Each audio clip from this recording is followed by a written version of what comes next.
Hello everybody! Kamusta po kayo? Today, going to the city ang family. I-try namin ang bagong bukas na restaurant sa Ling Shopping City dito sa Sweden. Uy, goyo-uya ang dalaga ho. At nakarating na kami dito na kami sa labas. Ayan ang aking happy family. Ang pangalan ng bagong bukas na restaurant ay Brisket and Friends. Pasok na kami sa loob. Ito ang kaniyang interior. Naalala ko yung mga fast food sa US, parang ganito ang kaniyang setting.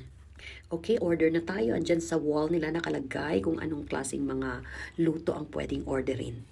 Dumating na ang aming order. We have beef brisket, ang kailangang specialty, burnt ends, parang pastil na pork, at saka ribs, barbecue.